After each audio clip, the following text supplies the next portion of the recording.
인간은 질문하는 그런 존재입니다. 고로 답을 기다리는 존재입니다. 유일하게 질문을 던지고 답을 헤아려보고 그 가운데서 자신의 능력도 또 무능도 판단합니다. 사실상 답이 없는 질문을 던지는 존재라고도 하겠습니다. 짐승은 아는 길만 가고 또 그곳에 사자가 기다리고 흉악한 그런 천적이 기다려도 짐승은 볶는 대로 그 길로 갑니다. 그래서 물고기는 때가 되면 어느 수가 잡혀 먹히게 되어 있습니다. 그 무기가 알을 낳지만은 다 사는 게 아니라 그 중에 아주 한두 생명만 살아남습니다. 그러나 사람은 질문을 던지고 그 질문에 대해서 답을 기다림으로 어떻게 보면 고상한 질문을 던지는 그것이 고상한 인격이라고도 여깁니다. 질문에는 크게 두 가지 종류가 있습니다. 답을 구하는 그런 질문입니다. 진정 답을 외부에서 얻기 위하여 던지는 질문. 이것은 몰라서 던지는 질문이라고도 하겠습니다. 니고데모가 밤에 남몰래 와서 물었지만 어쨌든 그가 물었던 질문은 답을 구하는 질문이었습니다. 어찌하여 거듭납니까? 그가 남의 눈을 피해서 밤에 왔다고도 볼 수 있지만 얼마나 답답하면 밤에 왔겠느냐라고도 생각해 볼 수 있겠죠. 어찌하여 거듭납니까? 우리는 거듭난다는 것에 대해서 너무 무감각해져 있을지 모릅니다. 그저 거듭났다. 그렇구나. 그러나 사실은 얼마나 어려운 단어입니까? 거듭난다는 것이. 그래서 니고데모는 물었습니다. 두 번째, 답을 몰라서 묻는다기보다 내가 답을 추구하는 가운데서 질문을 던지는 그런 질문이 있습니다. 이것은 내부로부터 답을 구하는 것이라기보다 일종의 수사적인 그런 의문이라고도 볼 수 있고 바로 자신이 답을 끌어내는 그런 질문입니다. 이것은 좀 교만한 질문이라고도 볼 수 있고 탐구하는 질문이라고도 볼 수가 있습니다. 우리는 사실 몰라서 묻기보다도 내가 아는 것을 확인하고 또 내 지식을 세워가려고 묻는 경우가 많습니다. 이것을 철학에서는 소크라테스의 삼파술이라고 하죠. 소크라테스는 자기가 아는 진리를 다른 사람이 질문하게끔 해서 결국은 질문을 통하여 답을 만들어내는 몰라서 묻는 질문이라기보다 답을 얻기 위한 질문. 나쁘게 말하면 빌라도의 질문이라고도 하겠습니다. 빌라도는 주님에게 진리가 무엇이냐라고 물었지만은 도무지 답에는 관심이 없고 내가 이미 알고 있는 것을 확인하는 그런 질문을 던졌습니다. 첫 번째 질문은 몰라서 묻는 진정한 질문이라고 한다면 두 번째 질문은 어떻게 보면 탐구적인 질문 또 스스로 답을 하는 그런 질문이라고 볼 수가 있겠습니다. 사실은 질문이라는 것은 내가 알고 있는 만큼만 던질 수 있습니다. 제가 신학교에서 가르치지만은 질문 던지는 거 보면 압니다. 얼마나 저 학생이 알고 있는지 그 질문의 수준이 어느 수준인지 그것을 보면 우리가 대충은 알 수가 있습니다. 질문을 던지는 사람은 이미 자기가 그 질문과 답에 대한 어느 정도 인식을 하고 던지는 것입니다. 그래서 세상에서는 질문이 얼마나 정확하냐 해마다 수능이나 이런 거 치보면 질문이 모호해서 다시 문제를 내고 아니면 문제를 백지화하고 이런 모습을 볼 수가 있습니다. 세상에는 질문이 뚜렷합니다. 어떻게 보면 질문을 정확하게 알아야 답을 낼 수가 있습니다. 수학 문제 내는 사람들 어떻게 문제를 낼까요?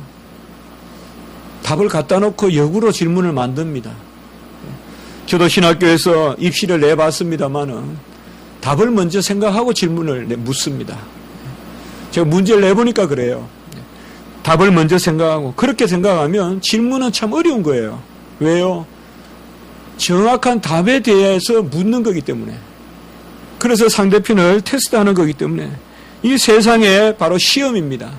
그 세상의 시험은 제가 봤을 때는 시험 문제도 새로운 게 없어요. 세상에 새로운 게 없다면 시험 문제도 새로운 게 없어요. 절대 새로운 문제는 못 내요. 이미 답을 가지고 있기 때문에 답에 대해서 조금 여길저길 물어보는 것인데요. 그러나 사람이 하나님께 던지는 질문은 이 조금 경우가 다릅니다. 왜냐하면 이미 사람이 하나님께 던지는 질문은 사람이 그것을 다 명확하게 파악하고 던질 수 없는 질문입니다. 내가 다 아는 것을 물을 수 없습니다. 혹은 다 알려줘도 알 수가 없습니다. 이 질문은 한계가 있는 질문입니다. 우리가 하나님께 던지는 질문은 항상 내 무지를 확인하는 질문입니다. 왜요? 하나님께 질문을 할 때는 하나님의 폭과 나의 폭의 차이가 있기 때문에 그래요. 교수가 학생한테 질문을 할 때는 그 질문의 수준이 통하는 것입니다. 교수가 아는 것과 학생이 아는 것이 차이가 나지 않아요. 그래서 교수가 아는 만큼 학생이 써주기를 바라는 거예요. 그것이 가르치는 거고 우리가 배우는 겁니다. 그러나 하나님 앞에 질문을 던질 때는 다른 것입니다. 하나님 앞에 질문을 던질 때는 이미 나의 무식을 전제하고 던지는 것이고 또 알려줘도 하나님께서 답을 해주셔도 그것은 내 이성으로 다 이해할 수 없다는 전제 안에 던지는 질문입니다. 어떻게 보면 하나님 앞에 던지는 모든 질문은 비밀로 들어가는 비밀의 길입니다.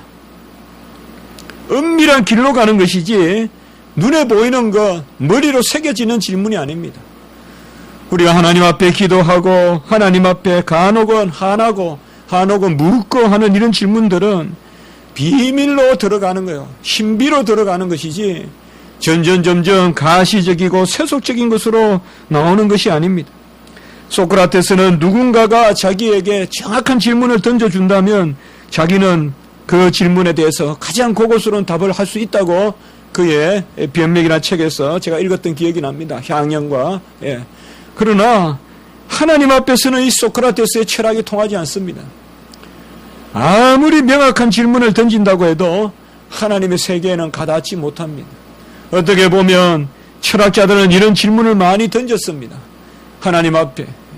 가장 최근의 철학자 러셀 같은 사람도 얼마나 하나님 앞에 날카로운 질문을 던지는지 못해요. 그러나 이런 사람들은 이미 뭐예요? 하나님을 포기하고 던지는 질문이에요.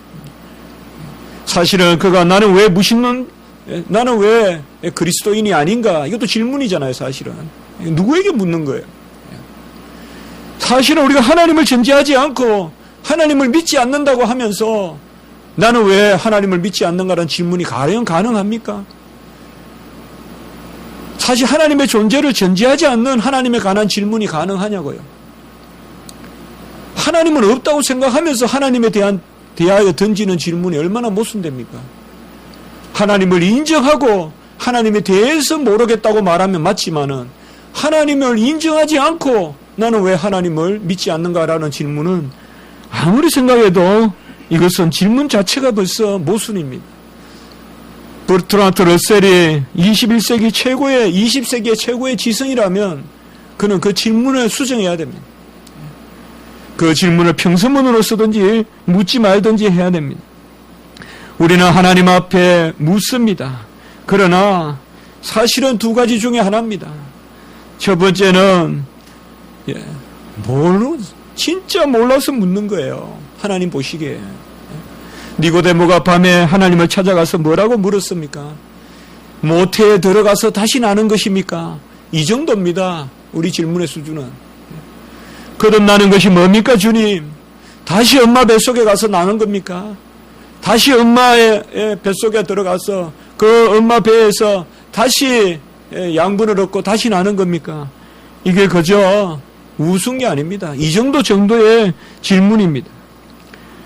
아니면 주님께서 우리에게 말씀을 하셔도 부자 청년과 같이 처음부터 나는 내가 받을 만한 것만 질문합니다. 주여 종의 갈 길을 알려주시옵소서 질문하지만은 이미 나는 요 정도만 하겠습니다. 내 마음이 정해놓고 물어보는 거예요. 나는 요 정도만 하겠습니다. 부자 청년과 같이. 나는 모두 계명 지켰습니다. 그러나 내 소유를 팔아서 남을 공개하지는 못하겠습니다. 우리의 질문의 두 가지는 그예요. 하나는 내가 아는 수준은 정말 하나님의 지식에 이룰 수 없는 가운데서의 질문. 그리고 또 하나는 이미 내가 하나님이 답해 주도 내 이성을 넘어서지 않으려는 질문. 아무리 하나님께 길을 물어도 하나님을 알려주셔도 내 마음에 안 들면 안 하겠다는데 부자 청년과 같이 이런 질문이 무슨 의미가 있겠어요? 오히려 우리는 이런 질문을 던지는, 그래서 어떻게 보면 베드로가 솔직해요. 그리 마옵소서. 그리 마옵소서. 이게 우리 인간의 수준이라고 볼 수 있어요. 하나님 앞에 이성적으로 질문을 던지고 이성적으로 답을 받으려고 하면 우리의 결론은 항상 한 가지밖에 없어요. 그리 마옵소서. 주님 뜻대로 하지 마세요. 우리에게 좀, 우리 인간의 논리대로 제발 좀 해주세요. 제발 우리 교회가 사람들이 이해하게끔 좀 해주세요. 왜 주님 굳이 그렇게 해야 됩니까? 굳이 왜 순교해야 됩니까? 굳이 왜 핍박당해야 됩니까? 그것만이 길입니까? 왜 하필 좁은 길입니까? 넓은 길은 안 됩니까? 그리 마옵소서. 우리는 그리 마옵소서 라는 수준의 질문, 우리가 이성적인 답을 구한다면, 내 머리에 답을 구한다면, 그러나 하나님께 질문을 던질 때는 그게 아닙니다. 우리가 하나님께 맡기는 질문을 해야 돼요. 그리고 질문하는 내 자신조차도 하나님께 맡기고 그것에 대한 답을 하나님께 구하는, 사실은 그리 마옵소서가 아니라 주님 뜻대로 하옵소서. 하나님께 질문하고 답을 구할 때는 주님 뜻대로 하옵소서. 제가 이런 말씀 드리면 여러분 어찌 생각할지 몰라도 저는 항상 신학하면서 책을 쓰면서 이게 비밀이다 싶으면 제가 안다고 생각합니다. 그런 버릇이 있습니다. 정말 내가 이거 잘 모르겠다 그럼 즐거워요. 이거 내가 정말 잘 모르겠다 즐거워요. 제가 지금 어거스틴 삼위일체론을 읽는데요, 아무리 읽어도 모르겠어요. 옛날에는 알았거든요. 그건 왜 지금 몰라요? 아무리 읽어도 모르겠어. 그런데 은혜가 돼요. 아주 은혜가 돼요. 글을 읽으면서 은혜가 돼요. 어떻게 보면 이런 것입니다. 하박국은 그의 이름이 매어 달리는 자라는 뜻입니다. 하박국. 무슨 국이 아닙니다. 떡국 미역국이 아니고 하박국인데, 우리가 방송 설교하는데 이런 신군 이야기를 해서 될지 몰라도, 하박국은 매어 달리는 자, 바로 이름이 뭘 뜻하느냐 하면 질문하는 자예요. 하나님께 붙들려서 아주 묻는 거예요. 그런 타입의 사람입니다. 그래서 특별히 우리가 하박국을 누구라고도 하느냐, 구약의 도마다 이렇게도 이야기합니다. 구약의 도마다. 도마가 뭡니까? 주님 직접 만져보지 않기는 믿지 않겠습니다. 그리고 주님 만져보고 나서는 뭐예요? 주는 그리스도시요, 나의 주 나의 하나님, 그 유명한 고백을 했죠. 이게 바로 도마죠. 그래서 구약의 도마라고도 합니다. 하박국서는 3장으로 되어 있는데 크게 보면 질문 2개와 그것에 대한 답과 그리고 깨달음 이렇게 되어 있습니다. 1장과 2장은 2가지 질문을 던집니다. 그리고 3장은 주님께서 하박국을 깨닫게 하시는 것입니다. 그래서 1장과 2장을 통하여 주님께서 답해 주시면서 3장에서는 바로 그것을 질문과 답을 통하여 깨닫고 이제 노래하는, 그래서 시기오노스에 맞춘, 이게 바로 수금에 맞춘 노래입니다. 그래서 아마 이런 것을 봤을 때는 하박국이 레이지파가 아닌가, 하박국에 대해서는 잘 모릅니다. 레이지파가 아닌가 이렇게 생각해 볼 뿐입니다. 왜냐하면 이런 아름다운 그런 3장, 오늘 우리가 이제 말씀해 보던 그런 아름다운 시를 남겼기 때문에 레이지파, 마지막에 보면, 우리가 오늘 마지막 절에 보면 그 말 나오잖아요. 지혜하는 사람을 위하여.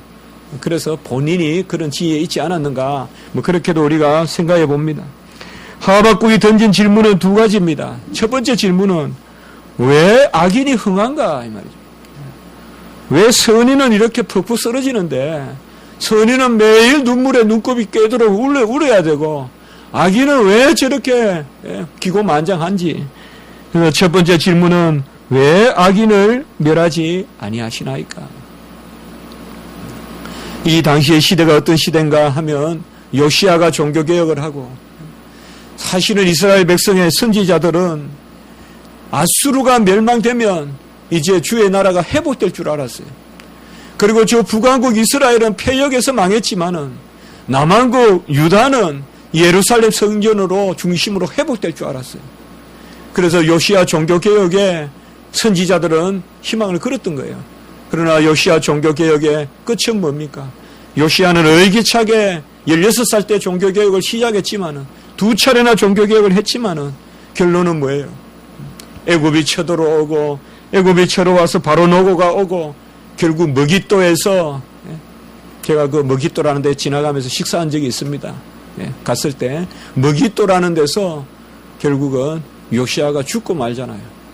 그리고 애굽에게 이제 거의 반 총치에 들어가고 이 애굽을 물리치러 어디가 옵니까? 바벨론이 들어오잖아요. 오늘 얘기해 보면 갈대아 사람. 그래서 아수르를 물리쳤더니 이거는 아수르보다 훨씬 더한 사람들이 오는 거예요.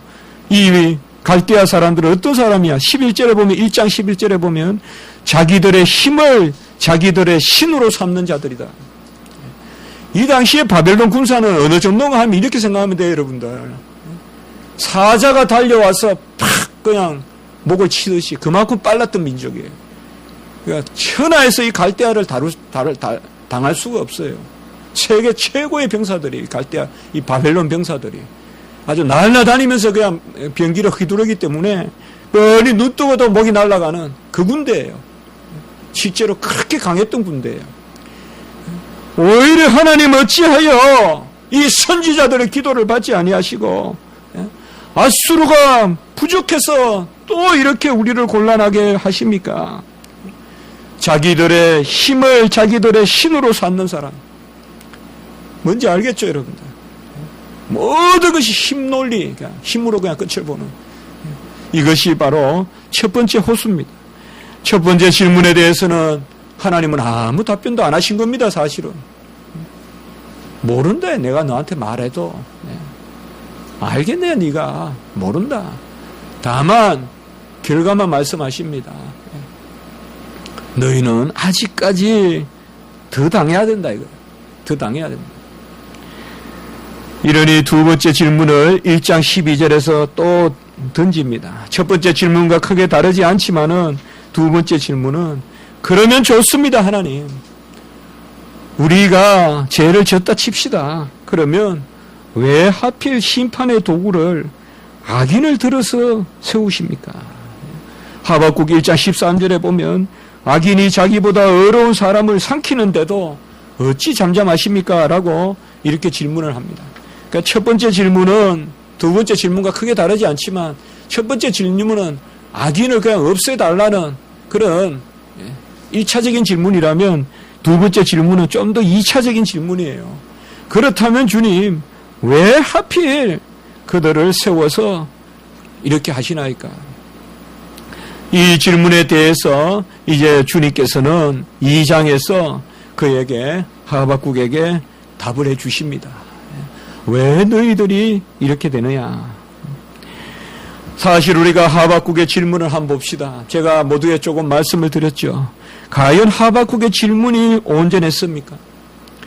하박국의 첫 번째 질문을 보면 1장 4절에 보면 악인이 의인을 에워쌌으므로 정의가 굳게 행하여짐이니이다 라고 했는데 제가 이 설교 몇 번 들어봤는데요.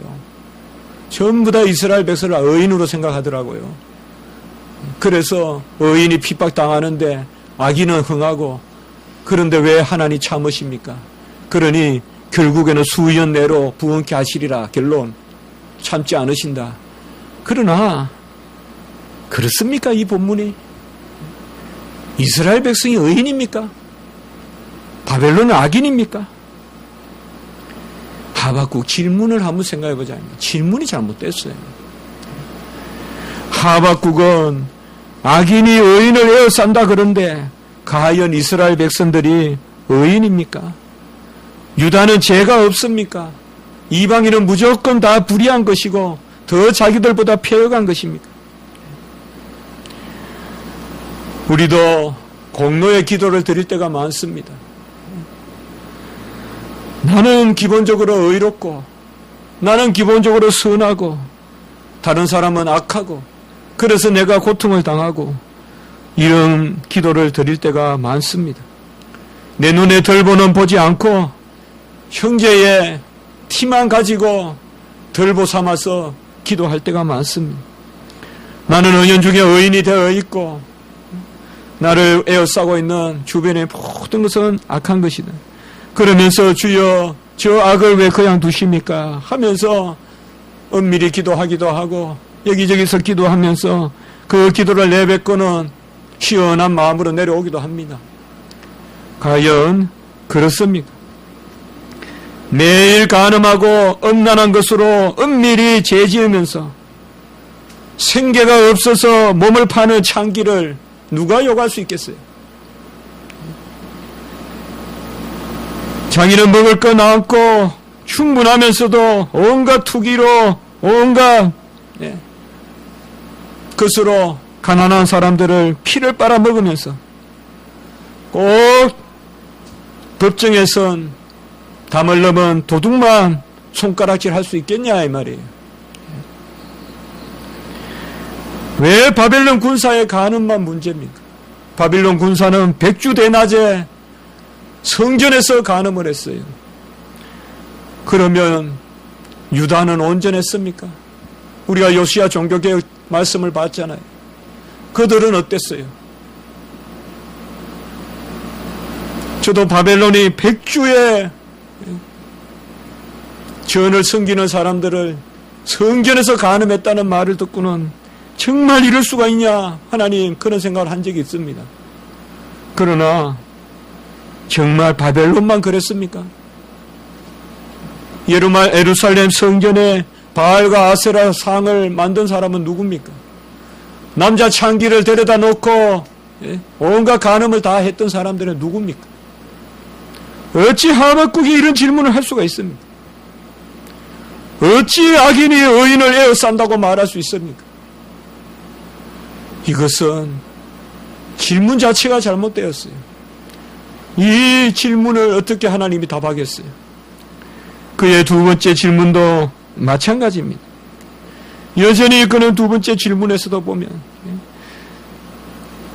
여호와는 정결하시고 악을 참아보지 못하는데 악인이 자기보다 어려운 사람을 삼키는데도 잠잠하시니까 13절에 과연 악인이 의인을 삼키는 것입니까?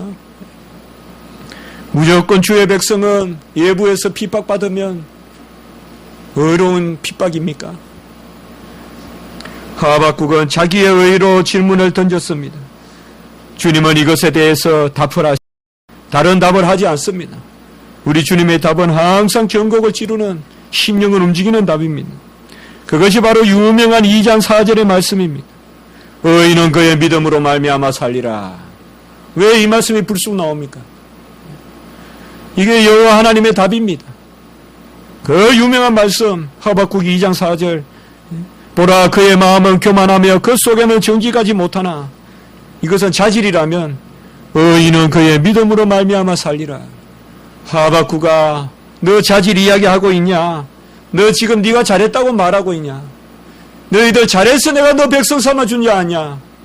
너희들 잘해서 내가 너희들에게 성전에서 임해준 줄 아냐? 너희들 믿음으로 아브라함의 믿음, 야곱의 믿음, 이삭의 믿음으로 너희들을 살아온 거지. 너희들 공로 아니다 이 말이야. 착각하지 마라 이 말이야. 네가 무슨 의인이냐 이 말이야. 이때까지 그저 공로 없는 믿음, 너희들이 기대한 것밖에 더 있냐 이 말이에요. 이것을 깨닫게 해줍니다. 질문하는 자에게 하나님이 답을 주신 거예요. 그 답은 뭐냐? 너 의인 아니다 이 말이에요. 내 사랑이 아니면, 내 자비가 아니면 너 아무것도 아니야. 그러니 자비 기다려. 내 긍휼을 기다려. 그들은 언약의 백성이었고 하나님의 자비와 인애와 긍휼이 떠나지 않는 약속의 민족이었어요. 이 약속의 믿음은 하나님을 말씀의 백성이었어요. 하나님은 언약 가운데 그들에게 말씀을 주었어요. 이 말씀을 믿는 믿음, 이것만이 그들의 특권이었어요. 그러니 사실은 더 사랑받았다는 것이지 더 나은 것은 아무것도 없었다. 오늘 주의 전에 머물러 예배드리는 우리는 과연 무엇을 헤아려야 되겠습니까? 주의 은혜를 헤아려야 되겠습니까? 오늘 예배드리지 않고 바깥에 헤매고 다니는 사람들과 우리 사이에 공로를 논해야 되겠습니까? 우리가 이 자리에 있는 것이 이미 은혜요 즐거움 아닙니까? 그들은 세상에서 얼마나 허덕이고 있습니까? 얼마나 이 때앞빛에서 즐거움이 없이 어제 밤새 술에 취해서 오늘 벤치에 누워 자고 그 속을 쓰라리 속을 껴안고 이 아침을 보내지 않겠습니까? 하나님은 우리에게 얼마나 귀한 것을 주셔서 이 전에서 하나님이 은혜 받게 하십니까? 여기 구약의 믿음이란 말은 같이 한번 해봅시다. 제가 꼭 중요한 단어를 한번 같이 하자 합니다. 해보세요. 에무노트. 네, 구약의 믿음. 여기 믿음이란 말은 에무노트라는 뜻입니다. 에무노트. 신약은 피스티스. 에무노트. 에무노트가 뭐냐? 말씀에 기댄다는 뜻입니다. 에메트란 말이 진리거든요. 에무노트란 말은 말씀에 기댄다. 너희들이 오직 말씀에 기대고 은혜로 사는 것이지 뭘 가지고 공로로 뭘 가지고 자질로 하나님 앞에 질문하느냐. 아무 그런 질문이 없다. 우리가 하나님 앞에 어떻게 보면 질문을 던질 것이 아니라 고백을 해야 된다. 그럼에도 불구하고 하나님은 너희들을 회복시키겠다. 이게 하나님의 은혜입니다. 우리가 공로로 또 나갈지라도 우리는 버릇이거든요. 우리는 이미 판단이 버릇이고 공로가 버릇이고 헤아리는 것이 버릇이거든요. 내가 잘했다고 생각하는 것이 버릇이거든요. 그러나 하나님은 그것을 업신여기지 아니하십니다. 그리하여 하박국 2장 14절에 보면 물이 바다를 덮은같이 여호와의 영광을 인정하는 것이 세상에 가득하게 하시겠다. 여기도 보면 여호와의 영광을 인정하는 것, 이게 뭐예요? 이게 바로 믿음이에요. 내가 믿음을 너희들에게 더하여 줄 것이다. 내가 너희들에게 더 믿음을 주고 너희들을 붙들어 줄 것이다. 우리는 믿음을 구해야 됩니다. 여호와께 의지해야 됩니다. 내가 살아왔던 경력, 신화와 족보 그런 거 따지지 마세요. 내 자질 따지지 마세요. 항상 하나님 앞에서는 백지 상태로 나가야 돼요. 그 순간에 나는 아무것도 없다고 고백해야 돼요. 오직 여호와가 우리를 온전케 하시는 것이 뭡니까? 바로 그가 물이 바다를 덮은 것 같이 여호와를 인정하는 것이 세상에 가득 차게 해주시겠다. 이게 말세입니다. 말세는 세상을 인정합니다. 우리는 뭐예요? 구주로 인정하고 저들은 뭐예요? 심판주로 인정해요. 지금은 주님을 몰라요. 그러나 말세는 뭐예요? 주님을 알아요. 다 어떻게 알아요? 그들은 심판주로 알고 우리는 구세주로 알아요. 그게 말세예요. 여호와를 다 인정해요. 이제 한번 봐요. 여호와를 인정하지 않아요. 다 인정해요. 인정하는데 여호와를 더 거역하는 게 말세예요. 여호와를 인정하는 것이 온 세상에 가득한데 우리는 은혜로 여호와를 인정하니. 그래서 20절의 말씀에 보면 2장 20절 오직 여호와는 그 성전에 계시니 온 땅은 그 앞에서 잠잠할지니라 하시니라. 우리는 하나님 앞에 질문을 던집니다. 이 질문이 나쁜 것은 아닙니다. 그러나 이 질문은 고백의 질문이 돼야 됩니다. 이미 나의 연약함을 안고 던지는 질문이 돼야 돼요. 이미 내가 주인이 되는 질문이 아니라 주님 주인이 되시는 질문을 던져야 돼요. 주님께 길을 물을 때는 주님께서 다 행하시라고 맡기는 길을 물어야 돼요. 이미 부자 청년과 같이 주님은 나의 답에 조금 도와주십시오. 내 답을 확정시켜 주십시오라고 질문 던지지 말고 아예 주님이 100% 답해 주십시오라고 질문을 던져야 돼요. 여기서 잠잠하라는 건 뭐예요? 가만히 있으라는 것이 아니라 끊임없이 여호와께 묻고 끊임없이 여호와께 질문하되 여호와께 맡기고 질문하라. 그의 성전의 임재 가운데 잠잠할지니라 라고 이렇게 말씀하고 있습니다. 하박국에게 특별한 무슨 답을 말씀해 주지 않았어요. 욥에게 특별한 답을 말씀해 주지 않고 욥에게는 뭐예요? 천지 창조의 그런 질서를 보여줘서 욥이 깨닫게 했다면 하박국 선지자에게는 바로 뭐예요? 믿음을 내가 주겠다. 내가 너희 가운데 임재하겠다. 그리하여 결국은 우리의 믿음을 주시는 분. 이방의 모든 족속은 쳐서 일으켜서 너희들을 치지만은 너희들은 궁극적으로 살 것이되 그들은 내가 멸하겠다. 그래서 바벨론은 갈대야 저들이 잠시는 흥한 듯 하지만은 내가 저들을 붙들고 있지 않다. 제가 이게 비유가 될지 몰라도 이렇게 설교문에 한번 적어봤습니다. 매를 들어 아이를 치면서 가르치지만 매를 안고 안 자잖아요. 아이를 안고 자지. 매를 들어서 아이를 치지만은 매를 안고 잡니까? 매는 버리죠.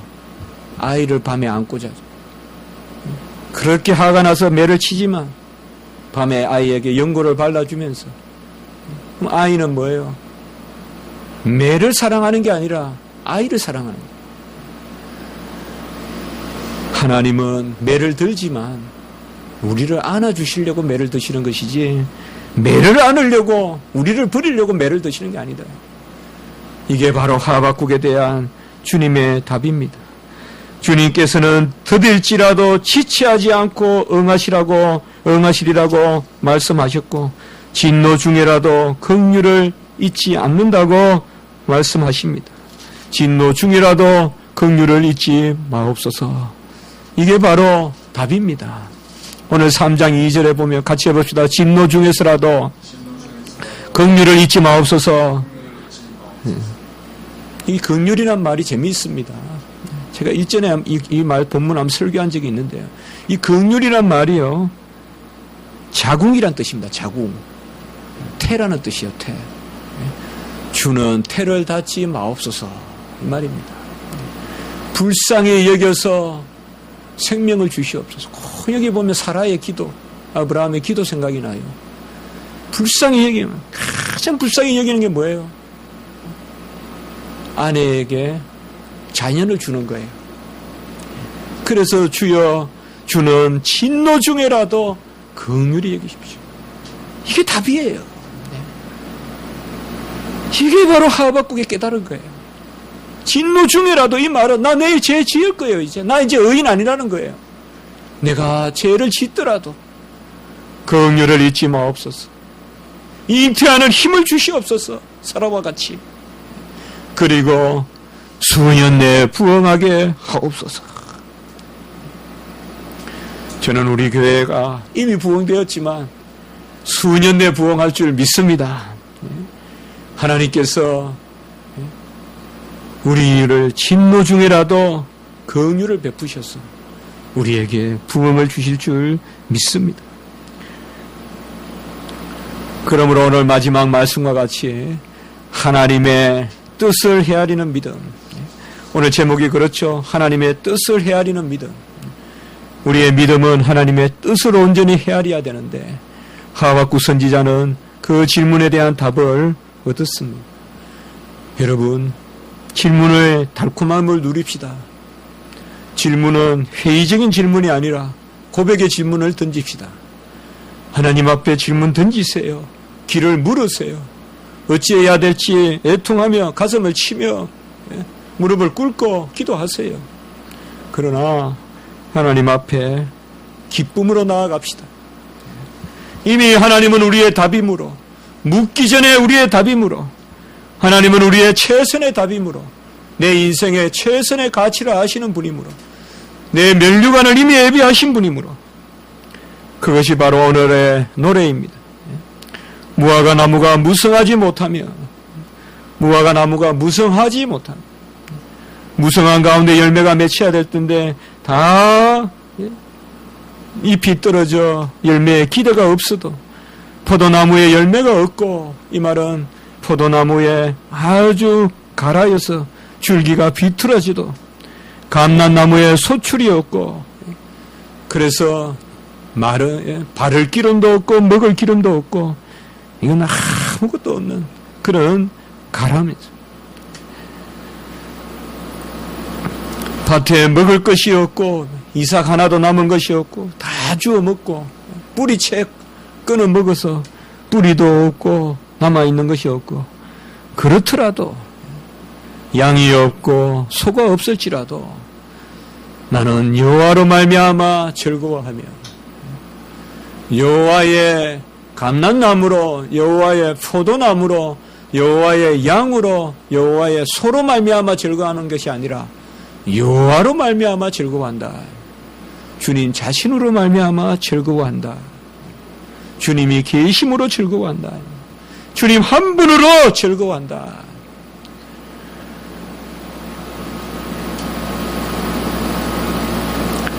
아무리 고강 대실에 아무리 나무가 많으면 뭐하고, 집이 넓으면 뭐합니까?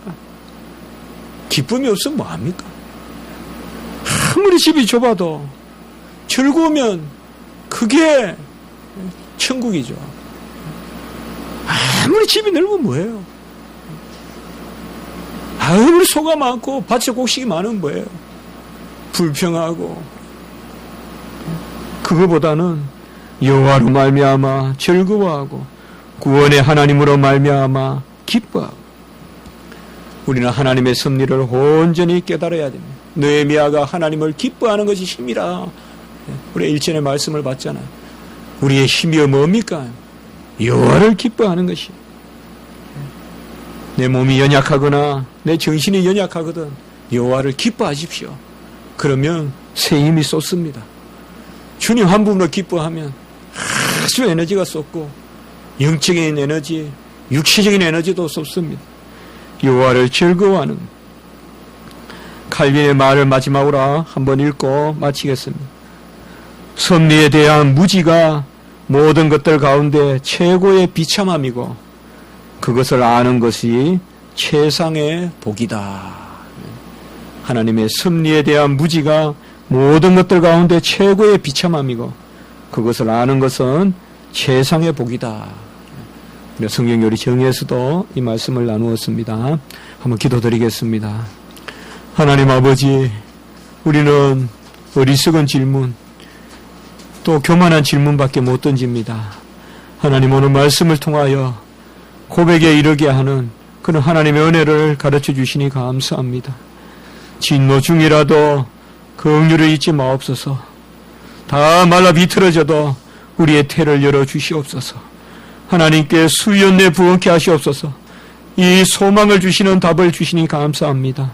하나님 아버지, 우리 공로로 나갈 수 없음을 인정합니다.